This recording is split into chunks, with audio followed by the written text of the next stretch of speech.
So imagine spending 2 whole years building the most advanced piece of technology in human history. Right, a massive undertaking. Exactly. And the very moment it boots up, the moment it actually looks at you, you are so terrified by the output that you literally sprint out of your own lab and hide in a courtyard. Just completely abandoned ship. Yes. And, to anyone listening, that isn't some wild Silicon Valley rumor. It's not a leaked memo from a tech giant. No, it's actually the exact plot of a 200-year-old novel. Yeah, which is wild. Mm-hmm. So today, welcome to the deep dive, everyone. We are taking a big stack of notes and texts from Mary Shelley's 1818 classic Frankenstein, or the modern Prometheus. But we are looking at it strictly through the lens of 2026. Right, which means for you listening, you have to leave the whole pop culture image entirely behind. Yeah, you really do. Like completely erase the big green guy with the bolts in his neck and the flat top haircut. Just get that out of your mind. Because stripping away that whole Halloween costume version of the story is really the only way to realize what Shelley actually wrote.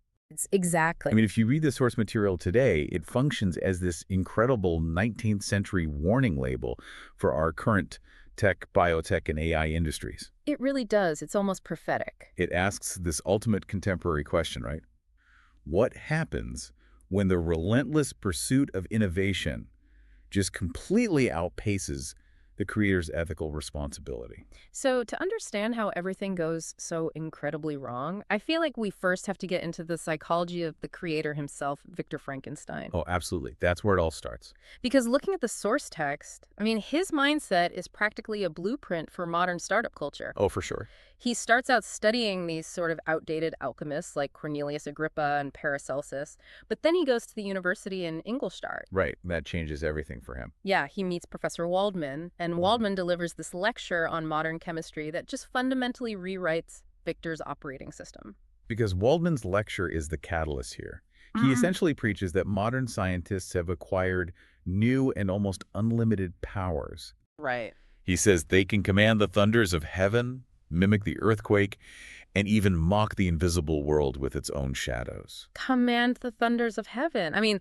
If that doesn't sound like a keynote speech at a 2026 disruption conference, I don't know what does. It really is that exact same energy. It just creates this huge permission structure for absolute recklessness. Yes, exactly. Victor hears that and just goes all in. He isolates himself, he ignores letters from his family, and he works day and night in what he literally describes as a solitary chamber, or rather, cell. A cell. He locks himself away. He is the ultimate toxic tech bro, just pulling endless all-nighters in a garage, hyper-fixated on the ultimate disruption. And his obsession is discovering the cause of generation in life. Yeah. He spends his nights in dissecting rooms and charnel houses, just entirely consumed by the technical challenge of animating lifeless matter. It's super grim. It is. But what is critical for you, the listener, to notice here is the absolute absence of a why. Right. There's no purpose beyond just doing it. Exactly. Victor is driven purely by the can. He possesses this technical capability to achieve the unprecedented, but he lacks any framework for the consequences. And the ego on this guy is just staggering. Oh, it's off the charts. He actually says out loud, "A new species would bless me as its creator and source. Many happy and excellent natures would owe their being to me." He really thinks he's a god. Yeah, he's disrupting the concept of life itself. And he is so manic about it that he talks about how his eyeballs were starting from their sockets in his eagerness to finish. Yikes. Right. He's just optimizing for the breakthrough, chasing that builder's high without spending a single second considering the lived experience of the being he is forcing into existence. Which perfectly sets the stage for a catastrophic deployment. The worst launch day ever. Truly. So launch day happens on a dreary night in November. Victor has finally assembled his creation. Okay. He infuses a spark of being into the lifeless thing, and the text says it opens its dull yellow eye. And Victor's immediate reaction is just pure visceral disgust. Because the physical features are terrifying, right? Yeah. He specifically chose parts he thought would be beautiful. That was the plan, yeah. He's got lustrous black hair, teeth of pearly whiteness, but combined with a shriveled complexion, watery eyes set in dun-white sockets, and straight black lips, it just produces an absolute nightmare. It completely backfires. From a psychological standpoint, Victor is basically crashing headfirst into the uncanny valley. Precisely. For anyone who doesn't know, the uncanny valley is this psychological phenomenon where things that look and move almost but not perfectly like natural human beings, provoke a feeling of unease. Or just total revulsion. Exactly. Yeah. Evolutionarily, human brains are hardwired to detect subtle anomalies in human faces and bodies. Because historically, that meant danger, right? Right. Historically, those anomalies signaled severe disease, genetic mutation, or a corpse. So Victor's brain predicts a healthy human based on the beautiful individual parts, but the aggregate triggers his deepest pathogen avoidance systems. Wow, so his brain is just screaming, get away from this. Yes. And he also falls victim to the reverse halo effect. Oh, okay, break that down for us. Well, human psychology often mistakenly equates aesthetic beauty with moral goodness and aesthetic asymmetry with moral failing. Right, like if it looks bad, it must be evil. Exactly. Because the interface of his creation is ugly, Victor immediately assumes the entity itself is malicious. That is so unfair. It is. He literally says, now that I had finished, the beauty of the dream vanished, and breathless horror and disgust filled my heart. So he just rushes out of the room, paces his bedchamber, and hides in the courtyard. He achieves the impossible, literally animating life from dead tissue, and then abandons it entirely, because the visual output is deeply uncomfortable. It's the ultimate UI/UX failure. It really is. And this mechanism of abandonment is a profound metaphor for our era. For sure. I mean, think about it. We constantly witness the release of powerful systems, algorithms, and platforms into the wild with zero plan for maintenance, moderation, or social integration. We see it every day. The creators focus obsessively on the back-end mechanics and the code. Right. But when the messy reality of the front end, like how the system actually interacts with the fragile human world, turns out to be complicated or unpleasant, they just wash their hands of it. Yeah, because Victor couldn't look past the visual interface. He forced a highly intelligent, rapidly learning entity to figure out the world entirely on its own. He just clicks deploy and runs away. Right. So this abandoned technology is now out in the wild processing information. And the source material shifts perspective here to give us the creature's direct experience. Which is fascinating. It is, because we discover the entity is not inherently evil. It begins as an entirely blank slate, learning through raw trial and error. Like a newborn. Exactly. The creature discovers a fire left by wandering beggars. He thrusts his hand into the live embers and gets burned. Ow. Yeah, and that's how he realizes this strange element causes both comforting warmth and excruciating pain. So it's basically scraping data from its environment. But Right. what really fascinates me is the total lack of alignment. What do you mean? Well, in modern AI development, you have a phase called supervised learning or reinforcement learning from human feedback.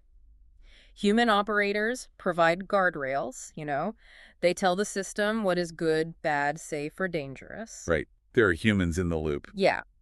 But the creature is an unsupervised learning model. He gets zero reinforcement from a caring creator. And that absence of guided socialization becomes the core tragedy of the book. It really does. The creature attempts to socialize himself by hiding in a hovel attached to a cottage, observing a family, the DeLacy's, for months. He just watches them. Yeah, he learns language just by listening to them, calling it a godlike science. He even starts secretly clearing their path of snow and chopping wood for them at night. He's trying so hard. He really is. He Yeah. is analyzing human connection from the outside, just desperate to integrate. He's basically lurking on their network, trying to reverse engineer empathy. That's a great way to put it. And then he finds a stash of books in the woods, which includes Milton's Paradise Lost. Which, I mean, is incredibly heavy reading for a newborn system. Oh, totally. And he reads Paradise Lost not as epic poetry, but as literal history. He views it as a system architecture log of the universe. Wow, that's heavy. It is. He compares himself to Adam.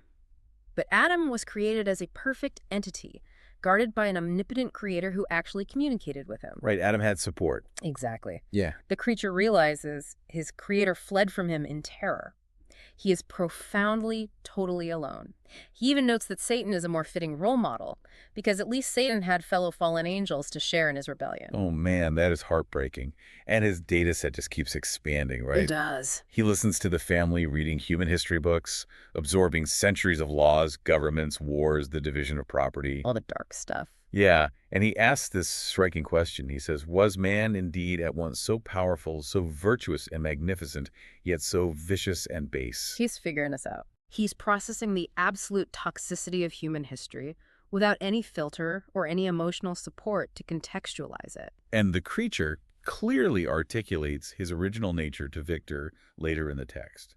He says, "I was benevolent and good. Misery made me a fiend. Make me happy, and I shall again be virtuous." That is such a powerful quote. It really maps directly onto contemporary understandings of radicalization. It isn't the creature's inherent code that makes him violent. No, not at all. It is the systemic, superficial rejection by human society. Right. And he tests this theory by trying to make a connection with the blind old man in the DeLacy family. His one shot at acceptance. He basically thinks, well, this user can't see my terrible physical interface. He'll judge me purely on my logic, my language, my code. And for a brief window, it actually works. It does. The old man speaks kindly to him. But the moment the sighted humans return the sun, Felix sees him. The pathogen avoidance system just violently kicks in. Total panic. Felix completely panics and violently attacks the creature with a stick. And that violent physical rejection, based solely on aesthetics, is the point of no return. Yeah, it's the breaking point. Yes. When the creature realizes he will never be accepted into the social fabric, no matter how virtuous or helpful or articulate he acts, his benevolence just curdles into rage. It's so sad. He declares everlasting war against the species, and more than all, against him who had formed me. So if you isolate a highly capable entity, feed it nothing but hostility and rejection, it becomes a monster. Exactly. And so the creature inevitably tracks Victor down to the glaciers of the Alps for what is basically a high-stakes terms of service dispute. That's exactly what it is. And the confrontation in the Alps features this chilling shift in the power dynamics. Yeah, things flip. The creature makes a highly rational demand. He essentially demands a software patch for his existence. Right. He tells Victor, "You must create a female for me, with whom I can live in the interchange of those sympathies necessary for my being." He just wants a companion. Yes. He proposes a clear contract. Build a companion as hideous as he is, and they will exile themselves to the vast wilds of South America, never to bother humanity again. And the creature tells him, "You are my creator, but I am your master. Obey." Such a great line. It really is the nightmare of every developer who suddenly realizes the algorithm they built is now fundamentally running the company, and they are powerless to stop it. They've lost total control. Yeah, and honestly, I am completely on the creature side here. You are. Oh, absolutely. Victor introduced a massive, suffering-inducing bug into the world. He has a moral obligation to fix it. That's a fair point. The creature isn't asking to rule the world. He is literally pleading for basic mental health and a single point of connection. Well, Victor actually initially agrees to the contract. Right. He gathers his instruments, travels to this isolated, desolate island in the Orkneys of Scotland, and begins assembling the female companion. Okay, so he's doing it. He is, but halfway through the process, as he sits in his laboratory by the light of the moon, he destroys the half-finished creation, Oh, wow. right in front of the male creature who is watching through the window. Wait. From a risk management perspective, that makes zero sense. How so? Well, the creature gave him a clear opt-out clause. Build the companion, and the threat to Victor's family disappears. Why pull the plug on the server right in front of the primary user? Because for the first time in his entire life, Victor utilizes ethical foresight and scenario planning. Oh, so now he decides to think things through. Exactly. He looks at the half-finished female, and he starts agonizing over unintended consequences and scaling issues. Okay, what kind of issues? He realizes this new female entity hasn't consented to the pact made in the Alps. She might refuse to comply entirely. Oh, true. What if she hates the first creature? What if she turns out to be 10,000 times more malignant? Wow, okay, so he's actually doing the game theory he should have done 2 years ago in Ingolstadt. Exactly. And he specifically worries about propagation. Meaning them having kids. Yes. Even if they do leave Europe, he fears they might breed a race of devils that could make the very existence of the human species precarious. Oh, wow. That's a huge risk. It is. He realizes that to save himself and his family in the short term, he might be dooming future generations of humanity. That's the ultimate trolley problem. Precisely. And he chooses to sacrifice his own immediate safety to prevent a potential global catastrophe. So he finally develops an ethical framework, but it is tragically, catastrophically too late. Way too late. The timing is brutal. He moved fast, he broke things, and when he finally tried to apply the brakes, the car was already in free fall over the cliff. Yeah, there's no going back. The creature is completely shattered by the loss of his only hope for companionship. He howls in despair and delivers the ultimate threat. He says, "I will be with you on your wedding night." And following that broken promise, the creature systematically dismantles Victor's life. He takes everything. He murders his best friend, Clairval, and eventually his bride, Elizabeth. Victor's belated attempt at responsibility costs him absolutely everything he holds dear. Man, the core takeaways for us today are just stark. They really are. I mean, re-examining this text with 2026 values shows us that innovation without empathy is inherently destructive. Absolutely. Isolating entities, whether they are human users, marginalized groups, or artificial intelligences from a supportive social fabric, just breeds the very monsters society fears. Furthermore, if you build something powerful, Yeah. you must own the consequences of its existence from the moment of inception. Yes, 100%. You cannot launch a disruptive force into the world and retroactively apply ethics only when the system starts threatening your personal comfort. No, we really can't. So to you listening, whether you are writing lines of code, building a new platform, or managing a community online, the requirement for ethical foresight applies. It applies to everyone. You can't just deploy your actions into the void, ignore the messy human front end, and say, well, not my department. And the source material leaves us with a haunting final warning about that. Tell us. At the very end of the novel, Victor is lying on his deathbed on a ship trapped in the Arctic ice. Right. He has lost his family, his friends, his wife, and his health. Everything is gone. He turns to the captain of the ship, Robert Walton, a man who is currently risking his own crew's lives for the glory of a scientific discovery. And Victor says, "Learn from me. How dangerous is the acquirement of knowledge." How dangerous is the acquirement of knowledge? I mean, it is a heavy thing to hear from a man who thought he was going to be worshipped by a new species. To leave you with one final thought today, consider the subtitle of the book, The Modern Prometheus. Right. In Greek mythology, Prometheus wasn't just punished by the gods for stealing fire and giving it to humanity. His specific punishment was being chained to a rock, where an eagle ate his liver every single day for eternity. Ugh, brutal. So as we race forward into new technological frontiers, constantly handing the fire of innovation over to the public, we really have to ask ourselves a question. A vital question. In 2026, who is actually chained to the rock? Is it the creators who are tormented by the unintended consequences of what they've built? Or is it us, the users, trapped dealing with the daily fallout of systems that were launched in the dark by people who just ran away the moment things got ugly? Something to really sit with. Think about that next time you watch a polished tech keynote.